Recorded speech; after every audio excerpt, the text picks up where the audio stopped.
नागपुर हिंसा में एक बांग्लादेश कनेक्शन सामने आया है। मास्टरमाइंड फहीम समेत अब तक 84 लोगों को गिरफ्तार किया जा चुका है। हिंसा को लेकर अब तक 10 एफआईआर दर्ज हुई है। साइबर सेल ने भी 4 एफआईआर दर्ज कर ली है। साइबर सेल ने 140 से ज्यादा पोस्ट की पहचान की है। भड़काऊ पोस्ट को हटाने के लिए नोटिस भी जारी किया गया है। तो कैसे नागपुर में हिंसा घटी, कैसे अलग अलग पोस्ट के जरिए लोगों को भड़काया गया, उकसाया गया, उन्हें इस तरह की घटना को अंजाम देने के लिए बुलाया गया, उन तमाम पोस्ट पर भी अब एक्शन लिया जा रहा है, उन्हें भी नोटिस जारी किया गया है। लेकिन इससे इतर सबसे बड़ी बात जो है, सबसे बड़ी खबर जो है वो यही कि अब नागपुर हिंसा का बांग्लादेश कनेक्शन सामने आ रहा है।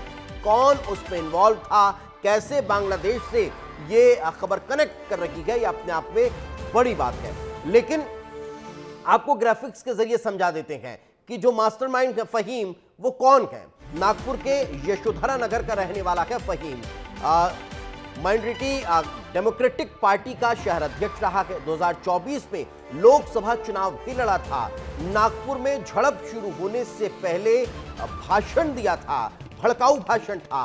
भाषण ने इलाके में सांप्रदायिक तनाव को भड़का दिया। 500 से ज्यादा लोगों को इकट्ठा कर हिंसा फैलाई और यही बड़ी वजह है कि इस पूरे घटनाक्रम का इसे ही मास्टरमाइंड बताया गया और इसके तमाम सबूत और साक्ष्य निकलकर सामने आए, तब ये बात स्पष्ट हो रही है। इस वक्त दिल्ली से हमारे सहयोगी अमृत तिवारी हमारे साथ जुड़ चुके हैं। अमृत, इसका बांग्लादेश कनेक्शन निकलकर सामने आ रहा है, साथ ही साथ जांच पड़ताल और आगे बढ़ रही है, फिलहाल क्या ताजा अपडेट?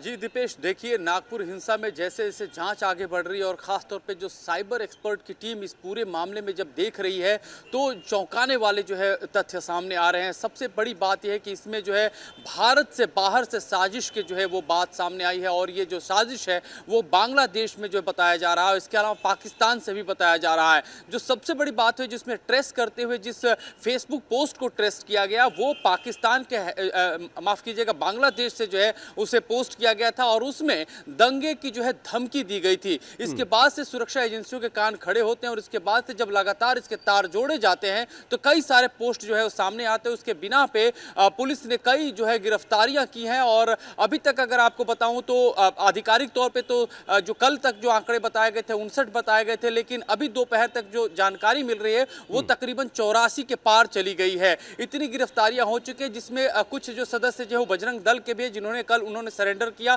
उन्होंने अपनी गिरफ्तारी स्वयं दी। अब लगातार पुलिस की जांच इस दिशा में बढ़ रही है कि अगर साजिश हुई थी तो जो है किस तरह से एलआईओ इसको लेकर के किस तरह से फैल रहा है, ये भी जांच चल रही है कि जो प्रशासनिक स्तर पे क्या लूप होल्स हो गए थे। तो यानी कि जांच जो है दोहरे स्तर पे चल रही है। खुद एक जो है कहा जाए कि प्रशासन अपने अंदर भी देख रहा है और दूसरा कि जो लोग इसको हिंसा में तब्दील करने वाले थे उनका मंसूबा क्या था, कब से बन रहा था, क्योंकि देवेंद्र फडणवीस जो कि प्रदेश के मुख्यमंत्री हैं उन्होंने भी कहा है कि यह एक प्री प्लान्ड जो है सोची समझी साजिश के तहत इसे अंजाम दिया गया है। ट्रकों में जिस तरह से पत्थर भरे गए थे, पहले से ला करके रखे गए थे, तो इन तमाम जानकारियों के आधार पे जो है ये कहा जा रहा है कि इसमें बाहरी लोगों का हाथ है, क्योंकि जो दंगाई सामने आ रहे हैं जिनकी जो सीसीटीवी फुटेज से पहचान भी हो रही है उनमें से तकरीबन 200 की पहचान की जा चुकी है, जो अधिकतर इसमें से बाहर के हैं, यानी कि जिन मोहल्लों में दंगे में वहां के स्थानीय लोग नहीं थे, बाहर से लोग आए और दंगा करके जो है वहां से पलायन करके भाग गए। यानी ये बड़ी बात है और इसी एंगल से जांच पड़ताल भी आगे बढ़ रही है। फिलहाल बहुत बहुत शुक्रिया